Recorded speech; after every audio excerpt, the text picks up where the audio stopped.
Hola, bienvenidos a un episodio más del Banquillo aquí en Más TV. Estamos muy emocionados porque justamente en el episodio anterior estábamos ahí hablando del banderazo de salida, porque ya el TSE ya dio el banderazo y estamos ahí comenzando en esta fiesta democrática que es las elecciones del 2023. Estamos muy emocionados porque queremos llevarles a ustedes la información concreta, la mejor información, porque no se vale eso de, es que yo no quiero ir a votar, es que a mí nadie me agrada, es que esos políticos siempre son lo mismo. Eso no se vale, estas elecciones son diferentes y queremos que usted se informe porque la decisión que tiene usted en sus manos va a cambiar el futuro de Guatemala. Así que emocionémonos un poquito, porque tenemos esta decisión en las manos y en serio queremos que el futuro sea diferente. Usted tiene en sus manos la salud de Guatemala en los próximos 4 años, o en los próximos 8 años, o en los próximos 12 años. Tenemos en manos la educación, tenemos en manos la Universidad de San Carlos también. Aunque ella sea autónoma, aunque la universidad sea autónoma, aunque digamos, ¿será que podemos cambiar las escuelas? Aunque ¿será que podemos cambiar los hospitales? Sí, tal vez no del todo en un año, tal vez no del todo en un par de meses, pero podemos iniciar un cambio sustancial en la vida de los guatemaltecos y por eso usted se tiene que informar. Y por eso aquí en el Banquillo estamos haciendo lo mejor para llevarle la mejor información y que usted tome la decisión. Porque aquí en el Banquillo no le estamos diciendo, vote por este, no. Le estamos llevando la información para que usted tome la mejor decisión y diga, este candidato me parece interesante, bueno, este 25 de junio a lo mejor y voto por este o por este o por este o por este otro. Así que tome la mejor decisión y le mandamos un caluroso saludo a Brian, que no pudo estar con nosotros el día de hoy, es que está un poquito ocupado. Así que bueno, Brian, te extrañamos aquí en el set, pero sabemos de que pronto vas a estar aquí con nosotros. Y es que hoy les quiero contar de que tenemos una entrevista de altura. La verdad es que tenemos una entrevista muy buena, muy informativa, y que la verdad es que no nos vamos a quedar solo en lo político, porque tenemos un entrevistado acá que nos va a platicar de economía, de literatura, de política, y es que vamos a abarcar diferentes temas. Así que usted no se despegue, síganos en redes sociales porque vamos a estar subiendo lo mejor de esta entrevista. Y yo le voy a tirar ahí un par de pistas para que usted, bueno, si ya vio la imagen, si ya leyó ahí a quién vamos a entrevistar, usted ya sabrá, pero yo igual le tiro las pistas. Así que si la está viendo ahí con su mamá, con su abuelita, con su prima, ahí entre ustedes digan, bueno, el que adivine primero invita ahí a las galletitas, a las agüitas, a los chucos. Entonces les voy a tirar un par de pistas. Escribió un libro que está ahí siendo uno de los bestsellers ahí en las librerías de Zona 10 aquí en la capital, que se llama La Sexta Avenida. Ahí está. Así que usted googleelo rápido, así gana ahí la competencia que tienen en casa. También es un economista guatemalteco que estudió en la Universidad de San Carlos. La primera participación política que tiene es en el 2019, ahí en el movimiento Semilla. También estudió ahí un posgrado en la Universidad Rafael Landívar, que si me equivoco ahí me va a corregir. Bueno, yo creo que con esas pistas lo vamos a dejar a usted intrigado ahí y con eso vamos a comenzar y le damos la bienvenida a nuestro invitado, el licenciado, que creo que con licenciado me quedo corto, pero aquí a Jonathan Mencos. ¿Cómo estás, Jonathan? Qué gran gusto, un gran gustazo estar acá contigo platicando. No, gracias por tu tiempo, Jonathan. Y bueno, yo creo que ya te dimos ahí un poquito de introducción, como digo, con licenciado me quedo corto, sabemos que tenés ahí un gran recorrido académico en la literatura, pero contanos, en tus palabras, ¿cómo definirías, qué dirías quién es Jonathan Mencos? Bueno, hombre, es difícil empezar con algo así por hablar de uno mismo, pero creo que soy una persona que, a pesar de la edad, sigo siendo un estudiante del desarrollo, sigo siendo una persona que tiene los ojos abiertos para asombrarme frente a lo malo y lo bueno del ser humano y de la sociedad, y sigo siendo una persona necia con que Guatemala y Centroamérica y el mundo en general, pero hoy en particular Guatemala puede ser una mejor sociedad, y siempre digo, una sociedad en la que cabemos todos y cabemos bien. Perfecto, Jonathan. Mira, platicábamos en la sobremesa de que sos estudiante, ahí decía, yo al equipo que le voy es a la Universidad de San Carlos, decía Jonathan ahí. Sí. Así que ustedes, si se está peleando entre rojos y cremas, ya sabemos de que Jonathan es de la U. Entonces, Jonathan, contanos, ¿cuál fue tu experiencia en la Universidad de San Carlos? Porque aquí nos miran muchos jóvenes. ¿Cómo definirías tu experiencia en la universidad? Bueno, yo creo que la universidad es el espacio en el que uno como persona llega a comprenderse y a madurar de una manera muy, muy rápida. Mucho más que lo que sucede en el colegio, porque en la universidad uno ya tiene un cierto nivel de independencia, de empoderamiento, de creación de su propia conciencia sobre la realidad y lo que uno quiere que suceda en su mundo y en su vida en particular. A mí la universidad me transformó. Creo que no estaría aquí hoy si no hubiera tenido la oportunidad de acceder a la universidad pública. Por eso, por supuesto que me duele lo que está sucediendo en nuestra universidad. Y digo nuestra, aunque no todos hayamos estudiado en ella, porque la financiamos con nuestros impuestos. No solo es nuestra porque estudiamos ahí. Bueno, creo que las universidades cumplen esa función de abrirnos las puertas a un mundo que antes de llegar a ellas no podríamos conocer ni hemos conocido. Y por supuesto es un espacio transformador, de creación de conciencia, como te digo, y de una oportunidad también de saber si lo que uno cree que es lo que va a estudiar es lo que le gusta o solo se imaginó que era, como puede suceder en el caso mío sobre la economía. Ok, mira, ¿y cómo decidiste estudiar economía? También me gustaría saber, por ejemplo, ¿qué te llevas de la universidad pública en Guatemala? Porque también estudiaste fuera de Guatemala. Sí, bueno, estudié en muchas universidades afuera con apoyo del Banco Central, que venían los catedráticos más bien, tuvimos ese privilegio. Y sin embargo, el primer contacto que uno tiene con la universidad es determinante de cómo va a vivir uno su vida profesional, académica y cómo toma uno conciencia. Creo que la Universidad de San Carlos, en mi caso, me abrió las puertas al entendimiento del país. Por ejemplo, un viaje que hicimos a Camotán y a Jocotán a ver la realidad del hambre, la carencia de un tejido económico, eso me transformó, creo yo, que es una de las grandes transformaciones que llevo al paso de la Universidad de San Carlos. Después te diría que académicamente la U se queda un poquito corta. Hay que decir que uno entra a una expectativa de que probablemente vamos a estudiar para hacer premios Nobel de Economía y cuando realmente pasamos por las aulas es muy poco por el tiempo, por las dificultades de que muchos de nosotros somos trabajadores y estudiantes. Entonces yo diría que la calidad no es la mejor en una universidad que tiene que hacer el esfuerzo de atraer estudiantes que no vienen de un gran nivel educativo previo. Pero sí he de decirte que ahí están las bases para que uno siga teniendo hambre de aprender, hambre de estudiar. Y te diría que todo lo que aprendí en la licenciatura de Economía se terminó en los cursos propedéuticos del programa de estudios superiores que estudié en el Banco de Guatemala en conjunto con la Landívar. Pero eso me dio más hambre de aprender y no me amilané, sino más bien me tocó desvelarme más para salir adelante. Definitivamente. Y mira, ¿y por qué elegiste economía? Bueno, tenía un tío en aquella época que era economista, me parecía una persona muy inspiradora por la forma en la que veía el mundo, el trabajo que hacía y creía siempre que en la economía había algo que hacer que podía transformar la sociedad. Era muy joven, no entendía del todo la capacidad que tiene la economía de transformar la sociedad, pero siento que a lo largo de los años que ha sido una buena elección cuando he combinado la economía, esa teoría económica, con la práctica y por supuesto cuando le hemos agregado, porque la economía no es una suma de variables, sumas y restas, la economía es mucho más compleja que eso. Entonces, si uno estudia ciencia política, sociología, ya especializaciones en desarrollo, uno se da cuenta de la importancia de la economía como un elemento para transformar las sociedades hacia un mayor bienestar. Sí, y justamente leíamos ahí en un currículum que había en línea de que muchas veces lo ligabas con los derechos humanos.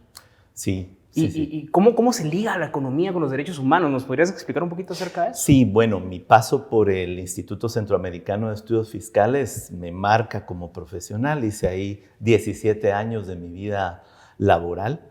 Los últimos 10 fui director ejecutivo antes de tomar la decisión de pasar a esta otra arena. Y bueno, teníamos en el instituto, y se sigue teniendo, un área de investigación sobre política fiscal y derechos humanos. Y ahí es donde uno puede empezar a cazar la idea de qué sentido tiene la economía, para qué es el crecimiento económico. Bueno, cuando uno hace un enfoque de la economía basado en derechos humanos, uno sabe que el crecimiento económico puedes enfocarlo a el cumplimiento del derecho a la educación, el derecho a la salud. Entonces apartamos dinero de lo que la economía produce para garantizar derechos. para garantizar, por ejemplo, una estrategia de empleo que nos lleve al pleno empleo, una estrategia de bienestar social que permita que nadie padezca hambre, que nadie viva en las calles. Entonces la economía empieza a tener un sentido político cuando lo acercamos a las garantías de derechos humanos. Perfecto, Jonathan. Mira, a mí me resulta una pregunta acá, ¿verdad? Y es que tenemos que entender que nuestro programa es un poquito como para jóvenes. Y fíjate que ahorita han habido unas vallas ahí del partido oficial que dicen, en estos 4 años el PIB ha subido un tanto % Sí. y entonces vamos mejorando. Cambiar por cambiar no se vale, por ejemplo.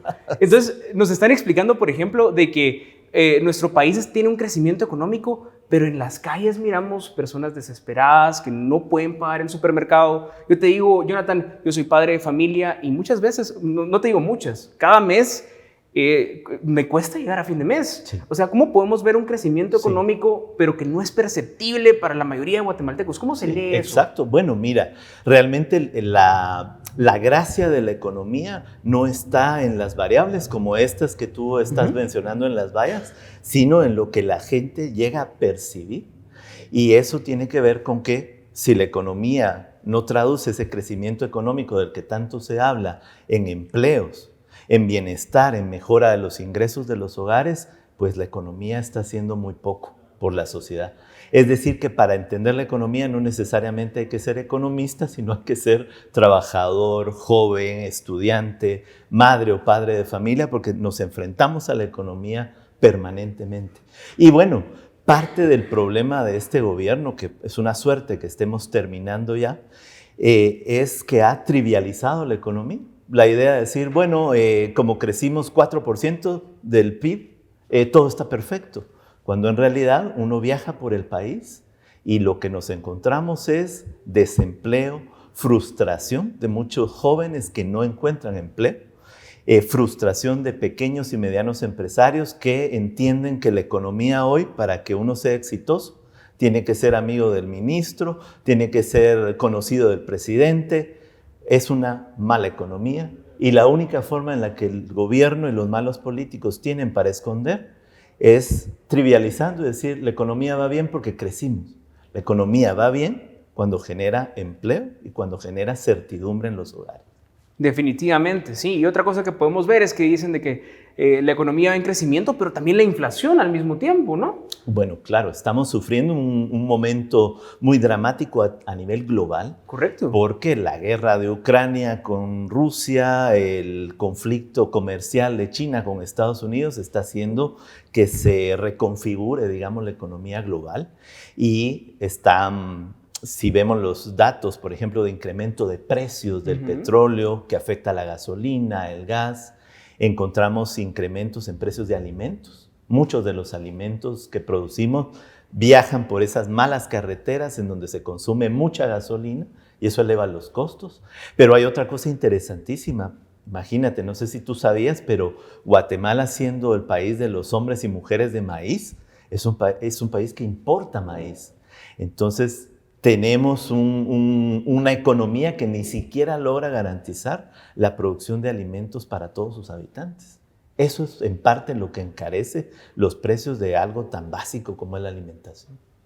Wow, la verdad es que está súper interesante, así que no se deje engañar por las vallas, porque si usted no siente en el supermercado lo que la valla le está diciendo, tal vez la valla no está diciendo la verdad, o tal vez está diciendo una verdad a medias, porque usted no lo está sintiendo ahí cuando va al mercado, cuando va al supermercado. Pero bueno, regresamos en breve aquí con Jonathan Mencos, porque está súper interesante. Síganos en redes sociales, porque vamos a platicar un poquito de cómo se involucró en política y también de lo que está pasando ahí en el movimiento Semilla. Así que regresamos en breve aquí en El Banquillo, por Más TV. No se despegue y por favor síganos en redes sociales.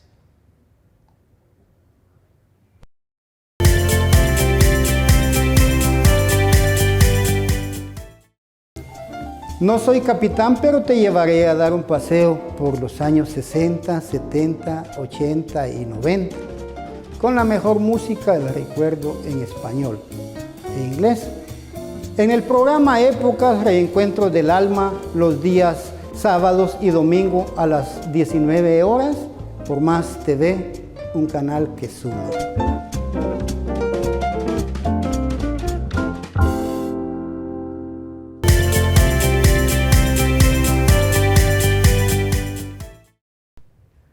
regresamos aquí al banquillo por Más TV. Estamos con el licenciado Jonathan Mencos. Como siempre me quedo corto ahí con, con lo académico. ¿Doctores? No, tengo un máster, pero... Pero Jonathan a secas. Bueno, Jonathan Mencos, ahí estamos. Perfecto, estamos platicando un poquito de la economía, de cómo él comenzó en la universidad, de lo que piensa en la Universidad de San Carlos, un poquito también del sentimiento del guatemalteco cuando le toca ir a hacer compras, pagar la renta, pagar el agua, y de que a veces esas vallas que pone el gobierno de que vamos mejor no se sienten en la billetera, hombre. Y eso estábamos platicando, pero también vamos a platicar un poquito de su participación política. Y es que, Jonathan, la verdad es que te recordamos ahí de aquella asamblea del partido, del Movimiento Semilla, cuando lanzan la candidatura de Telma Aldana. Te toca a ti ser el vicepresidenciable con esa candidatura. Contanos, primero, ¿cómo comienza esa participación? ¿Cómo decidís tú, bueno, nos involucramos, participamos? ¿Cómo comienza eso? Sí, bueno, conocía el Movimiento Semilla desde sus orígenes, cuando el movimiento no era un partido político, sino un espacio de reflexión política. Y de ahí, pues hice enorme amistad con quienes se dedicaron a constituir el movimiento en un partido político. También tenía el gusto de haber trabajado en algunos espacios con Telma Aldana, que lideraba toda la lucha contra la corrupción en aquel momento, y yo desde el ámbito más académico había coordinado y hecho algunos esfuerzos para entender los enormes caminos de la corrupción y poder hacer propuestas de cierre de esos caminos de la corrupción. Recibo la llamada del equipo de Telma y del movimiento para invitarme a participar. Les pido que conversemos, finalmente acepto ser parte de una terna de posibles candidatos a la vicepresidencia, porque hubo todo un proceso para poder elegir a la persona, y después de las entrevistas y de ponernos de acuerdo, pues tanto Telma como el Movimiento Semilla pues se decantan por mi persona, cosa que lo he considerado siempre un gran honor y una enorme responsabilidad, pero pues también la asumí con muchísimo gusto. Ayudé a coordinar el plan de gobierno y me dediqué los meses que se pudo a poner un poco de la experiencia que tenía en las manos de un plan de gobierno que iba a ser como el inicio de la transformación política y económica del país. Y bueno, no se pudo porque era una candidatura que llevaba las de ganar por mucho. Eso nos decían las encuestas, que Telma ganaba en segunda vuelta a cualquier otro candidato.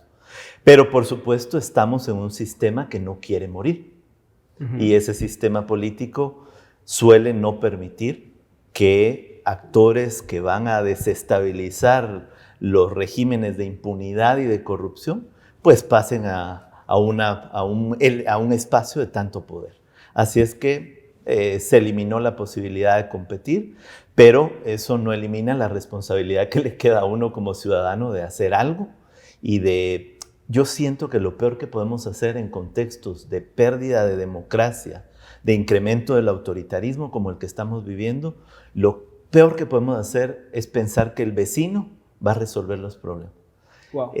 Creo que es importante tomar conciencia de que el cambio comienza con que nosotros nos arremanguemos las mangas y trabajemos. No, definitivamente fuerte mensaje ese. Y bueno, yo recuerdo esos días donde esperábamos, es que se interpuso un amparo, estábamos a la espera de que la Corte de Constitucionalidad resolviera, si dejaban entrar a Telma Aldana. Bueno, ya sabíamos el gobierno de Jimmy Morales y todo lo que sucedió en ese momento. ¿Y qué sentiste tú en el momento de que, bueno, no se le permite a Telma Aldana pues tiene que salir de Guatemala y todo eso? ¿Qué se vivió dentro de la bancada? Bueno, de la bancada no, del partido, sí. No había bancada todavía. Sí. Estaba en el proceso de volverse una bancada. Bueno, inicialmente un sentimiento de frustración, claro. Porque pues había una oportunidad, una ventana de oportunidad de cambiar y de hacer aquello que no se logró hacer en 2015, cuando se termina eligiendo un malísimo gobierno, un gobierno que más bien es un grupo criminal, que muchos partidos políticos como FCN Nación o el propio partido Vamos, en realidad, al igual que UCN, son grupos criminales organizados para llegar al poder y utilizar el poder para lo que vemos que lo utilizan. Entonces hay un sentido de frustración, pero nuevamente las canas no llegan de balde. Hay un sentido también de proceso y los grandes cambios son procesos políticos de largo alcance, salvo las revoluciones, pero como estamos hablando de procesos electorales, hay que ser muy claros en que debemos entender esto como un proceso político. Así es que más bien se siguió trabajando, se tiene un buen logro, 7 congresistas de primas a primeras en un partido muy nuevo, es un buen logro. Y bueno, y creo que no terminamos decepcionados, sino todo lo contrario, la oportunidad de comenzar a entrar en esas rajaduras del sistema. Porque hasta el momento no somos Nicaragua, en donde ya es imposible pensar en que exista oposición a estos regímenes autoritarios. Acá todavía hay algunas rajaduras en ese muro y en esas rajaduras tenemos que entrar y con esas rajaduras tenemos que romper el sistema. Pero, bueno, Jonathan, de 2019 para acá, ¿crees que hemos avanzado o retrocedido? Miramos, por ejemplo, la candidatura de Jordán Rodas, que también ya se ve para también la candidatura de Roberto Arzú, hay que mencionarlo también, que por cuestiones que parecen también un poco discrecionales, también se ve ahí parada también. ¿Crees tú que hemos avanzado, que hemos retrocedido, que estamos iguales? No, infortunadamente hemos seguido retrocediendo y hay un deterioro cada vez mayor de la institucionalidad democrática. Nosotros como partido efectivamente hemos hablado del irrespeto a la participación política de partidos políticos que no han, más bien que cumplen con los requisitos para estar ahí. Sin embargo, yo te diría que a lo largo de los últimos 4 años, ese proceso de deterioro de las condiciones políticas, sociales y económicas del país se ha ido agravando. No solo por un liderazgo del poder público o mayorías en el poder público que están más bien abogando por más impunidad y más corrupción, sino también los propios deterioros económicos internacionales. La pandemia, por ejemplo. Sí. La pandemia sacó de las escuelas niñas, niños y adolescentes. Y a estas alturas tenemos un Ministerio de Educación que ni siquiera rinde cuentas de estadísticas que nos permitan saber en dónde están los ausentes del sistema educativo. Wow. Solo sabemos que están en las calles, que hay más empleo de niñas y niños, que hay una mayor informalidad. Imagínate que los datos del nivel de ingreso promedio de hombres y mujeres, la última medición nos decía que entre 2019 y 2021, los ingresos en promedio de las mujeres cayeron en un 20%. Wow. Mientras los ingresos de los hombres se redujeron en un 5 a 8%. Bueno, hay un deterioro de las condiciones en general. Sí. Y eso se revela en un hartazgo de la población, pero yo reitero, más que decir que estamos molestos con el modelo político y económico, es que necesitamos saber cómo lo vamos a transformar y a cambiar. Definitivamente. Bueno, sí, definitivamente estamos hartos, pero sí, necesitamos un cambio. Y el cambio, pues, ¿será que está a la vuelta de la esquina, Jonathan? ¿Será que está en estas elecciones 2023? Y es que, bueno, tenés ahí una candidatura ahí, llevas la primera del listado nacional con Semilla. Sí. ¿Nos puedes contar un poquito de eso? ¿Cómo se da la candidatura? Semilla creo que es el único partido que tiene elecciones ahí primarias. Contanos un poquito acerca de eso.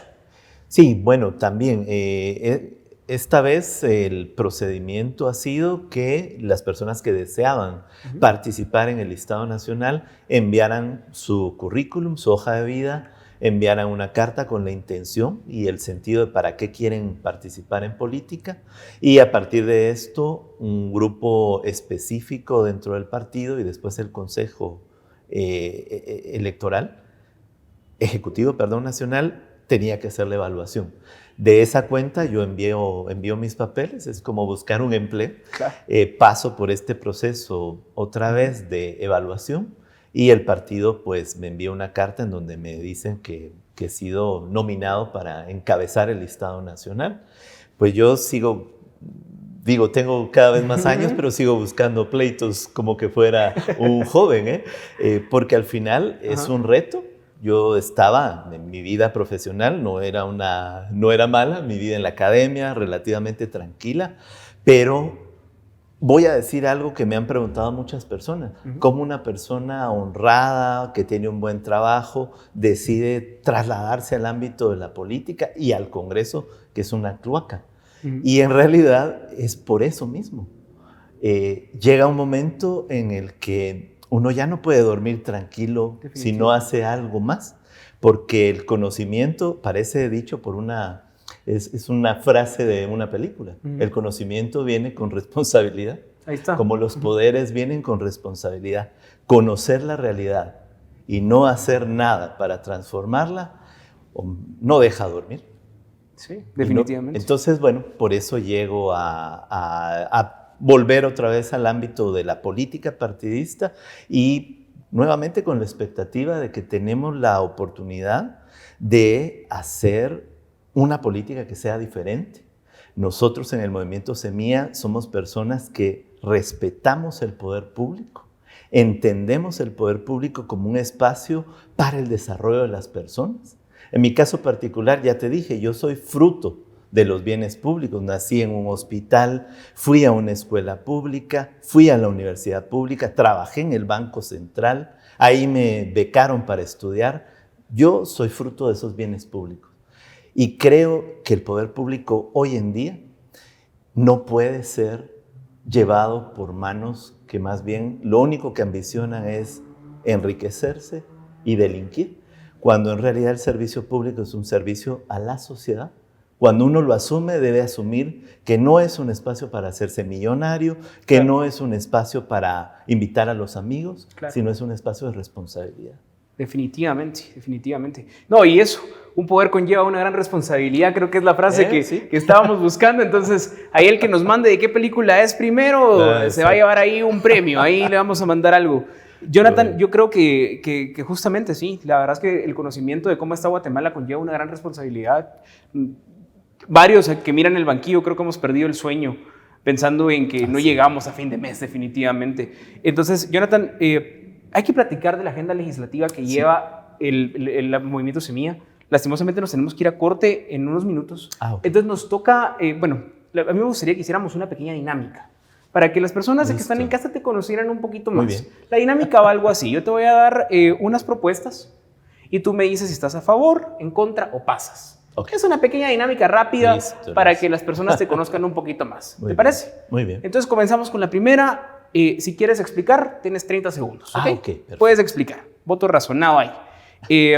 Matrimonio igualitario. Jonathan, ¿a favor, en contra, pasas? A favor como un derecho. A favor como un derecho. Ok, va. Reelección presidencial. ¿A favor, en contra o pasas? En contra. El sistema electoral no da en este momento para garantizar justicia en el proceso. Ok, perfecto. Vamos con pena de muerte. Algo que nos han ofrecido algunos políticos o politiqueros ahí. ¿A favor, en contra o pasas? Totalmente en contra. Ok, ¿explicas un poco por qué? Sí, porque estudios científicos en todo el mundo revelan que podemos matar a la gente, pero si no matamos las causas que provocan la violencia, seguirán habiendo problemas, asesinatos, robos y demás. Solo creamos una sociedad de odio cuando matamos a una persona que ha cometido una falta que debe ser castigada, pero no con esa pena. Ok, ahí en Estados Unidos tienen magistrados vitalicios. Pareciera que en Guatemala también tenemos magistrados vitalicios porque no se da la elección. ¿A favor de que haya magistrados vitalicios? ¿En contra? Es en contra en este momento. Otra vez, nuestro sistema político no da para garantizar a través de esta medida una justicia mejor y más efectiva. Ok, y de elegir magistrados de una manera más democrática, es decir, que el pueblo salga a votar. Creo que es un poquito más complejo. Me parece que uno de los errores del sistema en este momento son las comisiones de postulación, que no nos permiten reconocer como sociedad quiénes son los que están metiendo a los amigos, a los corruptos, para ser magistrados. Creo que tenemos que hacer una elección más directa que nos permita saber quiénes son los sinvergüenzas que están llevando a sinvergüenzas a las altas magistraturas. Ok, última, Jonathan, antes de irnos a corte, listados abiertos para diputados. ¿A favor? ¿En contra? ¿Pasas? Todo un reto. O sea, no estoy ni a favor ni en contra, pero no paso, sino que otra vez necesitamos que madure el sistema electoral y las reglas del juego para poder dar ese otro salto que tendríamos que estudiar sus beneficios y sus elementos en contra. Ok, perfecto. Ya lo escuchó usted ahí a Jonathan Mencos. Así que síganos en redes sociales porque vamos a estar subiendo las mejores cápsulas. Así que a usted le gustó esta entrevista y se la quiere mandar a su amigo, mándele ahí el TikTok. Así pues se va corriendo la voz de Jonathan. Y para mientras, síganos también en todas las plataformas de streaming porque estamos subiendo nuestro podcast también. Así que en lo que usted va en este tránsito lento, si no cambiamos de alcalde, ojalá que sí, ponga ahí las mejores entrevistas también del Banquillo. Seguimos acá en el Banquillo por VAZ TV.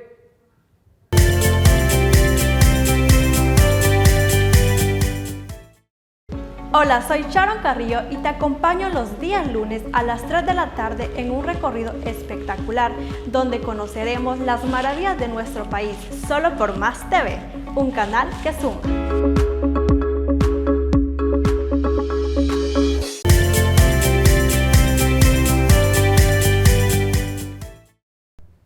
Y bienvenidos una vez más al Banquillo. Ya estamos en la recta final de esta entrevista y es que estábamos platicando un poquito ahí de cómo comenzó la participación política, de su primera campaña con Telma Aldana y también de que podemos ver quizá hay un rayo de esperanza, la luz al final del túnel, el de esas elecciones 2023. Todavía hay un rayo de esperanza. Entonces estábamos platicando ahí con Jonathan. Y Jonathan, yo te quería preguntar, ¿verdad? Sabemos de que la tarea del diputado, bueno, los diputados tienen diferentes funciones. Está fiscalizar, está legislar, intermediar. Hay diferentes funciones de los diputados. En total, más o menos son 25 funciones las que tienen. Yo quisiera saber, en el caso de que tú quedaras electo, ¿cuáles serían los 3 pilares de tus funciones? ¿Qué llegarías a hacer al Congreso? ¿Nos podrías tirar a grandes rasgos qué es lo que a ti te gustaría en el caso de quedar electo este 25? Sí.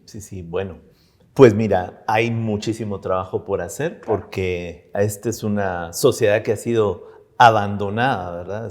El poder público ha sido utilizado para otra cosa menos para el bienestar y para el desarrollo. Me parece que uno de los elementos más importantes en mi agenda de trabajo tiene que ver con la fiscalización.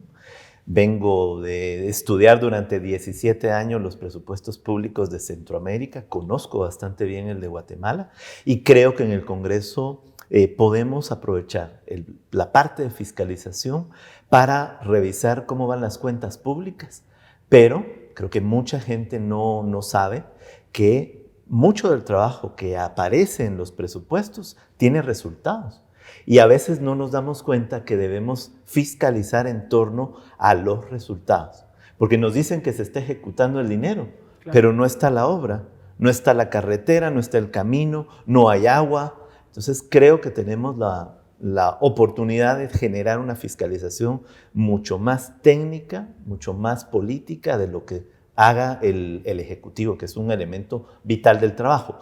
Por ejemplo, te pongo un ejemplo muy claro que no suele ponerse sobre la mesa en la fiscalización. El programa de becas escolares del Ministerio de Educación. Ese programa se supone que se entrega a niñas y niños y adolescentes que están con un alto riesgo de no poder continuar en la educación por cuestiones económicas. Bueno, la beca en algunos casos se comienza a ejecutar en los meses de julio, agosto, septiembre. ¿Tú crees que esa beca es efectiva cuando se entrega después de las vacaciones de medio año?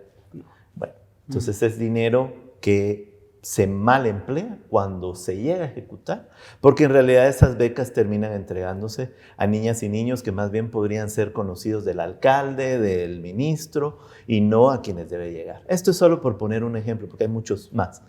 El otro elemento que juzgo muy importante tiene que ver con toda la necesidad de promover la construcción de un tejido económico en el que quepamos otra vez todos. Debemos dejar ese capitalismo de amigos, ese capitalismo de le va bien al que habla con el presidente todas las semanas. Debemos construir un capitalismo moderno y eso pasa por una ley de competencias bien hecha, una ley de inversión general que permita entender qué sectores de la economía queremos motivar a que crezcan porque generan empleo, porque traen inversión, porque generan innovación. Y creo que tenemos una deuda muy grande con los jóvenes de este país. Qué bueno que en tu programa lo ven, porque necesitamos convertir la capacitación y la formación en un derecho. En el siglo XXI, Los empleos tienen que ver con conocimiento, no tanto con la fuerza. Y ahí hay mucho trabajo que tenemos que hacer en materia de emprendimiento y de formación. Y creo que necesitamos también tener un Congreso con diputados que sepan usar la intermediación, se mantengan en contacto permanente con las personas, que vayan a caminar. Mira, lo más rico que yo he disfrutado en este proceso electoral ha sido recorrer el país. Es que no hay ninguna maestría, ningún doctorado más valioso que poder escuchar a las personas. Y la intermediación tiene que ser permanente, de todos los meses salir, escuchar a las personas y saber qué es lo que quieren para entender sus realidades y que el congresista de verdad sea el representante de la voz de su sociedad. No, definitivamente. Y fíjate, Jonathan, de que justamente hace unos meses tuvimos un diputado que nos venía a hablar aquí de la ley de competencias. Y es que diferentes bancadas han presentado ley de competencias y sabemos el proceso legislativo. La presentan ante el Pleno, regresa a comisión, se engaveta, o presentan una ley que favorece a ciertos monopolios y a ciertos ahí grupos, ¿verdad? Entonces, así a grandes rasgos, Jonathan, ¿cómo podría ser una ley de competencias que en serio favorezca no a grupos comerciales ni a sectores empresariales, sino a la población guatemalteca? Sí, bueno, el primer punto de una ley de competencias es que debemos procurar fomentar un mercado mucho más perfecto, un mercado mucho más libre. No pueden haber 3 empresas que producen pollo en el país, pero resulta que las 3 son de los mismos dueños. Claro. Porque entonces el precio del pollo no tiene nada que ver con los costos de producción, sino con el poder de mercado que tienen estas empresas. O lo mismo nos sucede con el gas, las empresas telefónicas, que quizá hayan sectores económicos que no puedan tener 40 empresas, pero esas empresas, si van a ser oligopolios, es decir, mercados con 2 o 3 empresas, tienen que tener alguna regulación. Tenemos que saber si los precios en los que venden en Guatemala sus productos se parecen a los precios que dan en otros contextos, a precios internacionales. Vemos con los medicamentos, por ejemplo, ese es un defecto que está más que demostrado. La bancada Semilla actual ha hecho incluso una investigación y ha propuesto una ley de farmacias precisamente para empezar a romper con esos oligopolios. Otro elemento de una buena ley de competencia tiene que ver con reducir la burocracia pública también. No puede ser, hemos hablado con infinidad de empresarios pequeños, medianos y grandes, y todos se quejan de que en muchas de las oficinas públicas las soluciones son de escritorio. O sea, hay alguien que tiene derecho a decir si nos da una licencia o no, antojadizamente. La discreción. Una ley de competencia tiene que acabar con todas las soluciones arbitrarias de escritorio que hayan en las ventanillas públicas, para que sea una buena ley de competencia, ¿verdad? Y lo otro que creo que no va a estar en la ley de competencia, pero sí debería estar en una ley general de inversión, es toda nuestra discusión sobre hacia dónde va la economía en el futuro. ¿Por qué? Porque el mundo actual requiere innovación, requiere transformaciones productivas, necesitamos una economía que genere empleos, pero que también sea sostenible ambientalmente, y necesitamos una economía que crezca sostenidamente, no que nos vaya bien un año tras la pandemia y el año de la pandemia nos vaya de patadas, como sucedió en el año 2020 y 2021. Necesitamos crear las condiciones para un crecimiento económico sólido, y para eso necesitamos tener claro que cuando alguien viene a invertir al país, o cualquier guatemalteco invierte, tenemos que tener claro qué sectores de la economía queremos impulsar. Y por supuesto, hay un tercer elemento que tiene que ver con el acceso a crédito. Muchos pequeños empresarios se quejan. Su problema no es pagar el ISR, porque el ISR se paga si uno tiene utilidades. Su problema es llegar a tener utilidades. Y esto pasa porque cuando llegan a pedir un préstamo, las tasas de interés, 25% al año, se comen cualquier posibilidad de éxito en el negocio. Tenemos que tener un espacio para créditos más blandos y más accesibles para ese sector micro, pequeño y mediano de unidades productivas que, por cierto, generan el 80% del empleo en este país. Wow, perfecto, perfecto. Definitivamente. Jonathan, yo tengo también una pregunta. Tú decías ahí de que una de las funciones, en caso de ser electo, era fiscalizar. Pero también una de las posibilidades es que tu bancada sea la oficialista también. Sí. De ganar la coalición, bueno, de ganar ahí Bernardo y la vicepresidenciable. En el caso ese, ¿también fiscalizarían igual? ¿Estarían ahí detrás de los ministros? Sí. Bueno, ¿Nos lo jurás aquí en el banquillo? Lo juro en el banquillo, totalmente. Bueno, primero porque creo que nuestros candidatos a la presidencia y la vicepresidencia, el doctor Bernardo Arévalo y la doctora Karin Herrera, van a dar una sorpresa importante, porque son los llamados, y la sociedad creo que lo va a entender, son las personas idóneas para transformar este país y para ponerle un coto, un final a estos años de corrupción y de impunidad. Pero por el otro lado, nuestra labor desde el Congreso también va a ser fiscalizar, porque la obligación de un diputado no tiene que ver si está en el oficialismo o está en la oposición. La fiscalización cambia porque un partido que está gobernando y un partido como Semilla, cuyo plan de gobierno se basa en metas concretas, es más fácil de fiscalizar. Yo te diría que una bancada oficialista del movimiento Semilla tiene fácil la fiscalización porque el plan de gobierno está perfectamente hecho con base en metas medibles, cuantificables y verificables. Por ejemplo, se establecen kilómetros de construcción de carreteras, de caminos rurales, se establece como meta 640,000 estudiantes más en las escuelas. Bueno, o sea, nosotros tenemos metas claras que habrá que fiscalizar. Sin embargo, si hay tiempo, te quisiera decir que una bancada oficialista del movimiento Semilla dedicaría también tiempo a hacer algunos cambios en el marco legal del país. Toda esta parte de ley de competencia, ley de inversiones, pero también todo lo que tiene que ver con los esfuerzos en materia de educación, de innovación, donde todavía no hay un marco normativo que nos permita entender qué va a hacer el país en estas materias, ¿verdad? Así como el enorme reto de verdad de convertir la formación y la capacitación en un derecho. Y por lo tanto los derechos tienen costos y tenemos que tener financiamiento para esos derechos.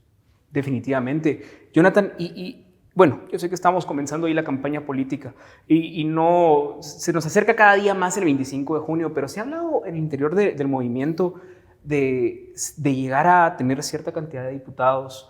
¿Cómo sería para elegir las cortes? Porque por lo menos a mí es algo que me preocupa. Ya tenemos, ¿qué? 5 o 6 años con estas cortes y se ve que va para largo. Bueno, si la correlación de fuerzas se mantiene en la 10ª legislatura, como en la legislatura actual, es muy difícil poder pensar en cambios, ¿verdad? Si esas mayorías oficialistas que hoy controlan la agenda legislativa continúan teniendo ese poder, es muy difícil. Básicamente imposible. Si la sociedad comprende que hay una oportunidad de grandes cambios, de desechar a esa clase política abusiva y corrupta, pues lo que se viene es un tiempo de volver a retomar lo que manda el Estado de Derecho. Ahí el movimiento Semilla, yo creo que no tenemos que improvisar. La Constitución, el marco legal, habla de cómo y en qué tiempo hay que elegir cortes. Y no solo cortes, ¿verdad? PDH, magistrados. Contralor. La única diferencia de una mayoría de gente honesta en el Congreso es que se hace respetando el marco legal y, por supuesto, cumpliendo con los mandatos, aún con los defectos que estos puedan tener. Aún así, se puede hacer muchísimo mejor la tarea de lo que hoy lo están haciendo quienes están a favor de la corrupción y la impunidad. Ok, perfecto. Jonathan, hay diferentes, perdón, se me fue ahorita la palabra, pero hay diferentes comisiones, ya la recuperé, comisiones en el Congreso de la República. Me disculpan ahí, me falta ahí Brian, hombre, que siempre me sopla ahí el oído cuando se me va la palabra. Hay diferentes comisiones en el Congreso de la República. En caso de ser electo, Jonathan, ¿qué comisiones te gustaría integrar? Bueno, finanzas. Yo me lo imaginé. Sí, finanzas es una. Me gustaría economía. Economía. Y educación. Educación. Así es. Okay. Ojalá tuviera tiempo para más, pero creo que con esas tres, si uno de verdad quiere hacer un buen trabajo, es ya bastante por trabajar. No, y desde ahí se pueden proponer leyes interesantes y justamente las que tú mencionabas. Todo lo que estamos hablando se puede hacer a través de estas comisiones y el mayor reto que tenemos es volver a construir un Congreso de la República que en verdad sea un espacio para deliberar, para encontrar los caminos en los cuales realmente el poder público sirve para el bien común. El mayor reto es ese, hablar, dialogar y, por supuesto, crear una correlación de fuerzas afuera. Muchos diputados suelen decir, nosotros no movemos un dedo si detrás no está la sociedad. Necesitamos una sociedad más comprometida con el desarrollo, porque un diputado bueno, 10 diputados buenos, 20 diputados buenos no hacen la diferencia. Quizá de 160, 90 diputados buenos comiencen a hacer la diferencia, pero lo que nunca puede faltar es una sociedad que le exija a sus políticos que cumplan con lo que han ofrecido. Ok, perfecto. La verdad es que incluso estamos pasándonos un poquito más del tiempo porque está interesante ahí la entrevista definitivamente. Yo tengo una última pregunta, Jonathan, y después voy a dejar que te dirijas ahí a la población para que les hables ahí a los jóvenes que están indecisos. Jonathan, mira, hemos platicado con diferentes integrantes de la bancada y del movimiento Semilla, que son dos cosas diferentes, ¿verdad? La bancada, los que ya están adentro del Congreso, y el movimiento, pues, quienes integran el partido político. Jonathan, algunos nos comentaban de que cuando ingresaron al Congreso de la República tenían esta idea de vamos a debatir, vamos a convencer con ideas, y que se toparon un Congreso de la República de mayoría oficialista que ya no se convencía con ideas, sino con otros factores, ¿verdad? Entonces, Jonathan, de tú entrar al Congreso de la República, ¿tenés claro de que no siempre se convence con ideas a ciertos diputados? ¿Cómo va a ser cómo vas a lograr poder convencer? ¿Cómo vas a lograr esa negociación con otros diputados? ¿Qué tenés planeado, por ejemplo? Sí. Bueno, no somos infantiles, no somos poco conocedores de la realidad política del país, pero debemos reencontrarnos con la idea original de la política, que la política es diálogo. Creo que la posibilidad de dialogar y de que ese Congreso cumpla esa función deviene de que seamos mayoría la gente honesta. Mientras las mayorías sean sinvergüenzas a los que se les llega con cheque en mano, es imposible que podamos pensar en diálogo y en desarrollo. Creo que por eso es el llamado a un voto consciente, un voto que saque a esos diputados que han demostrado que no les sirven para nada al votante. Claro. Les sirven a los intereses de unos cuantos y a los intereses de ellos mismos. Pero creo que nunca debemos perder la necesidad de que la política se entienda como diálogo para encontrar consensos, puntos en común, pero sí es diálogo entre gente honesta, porque al corrupto no se le va a convencer con buenas intenciones. Definitivamente, bueno. Sí.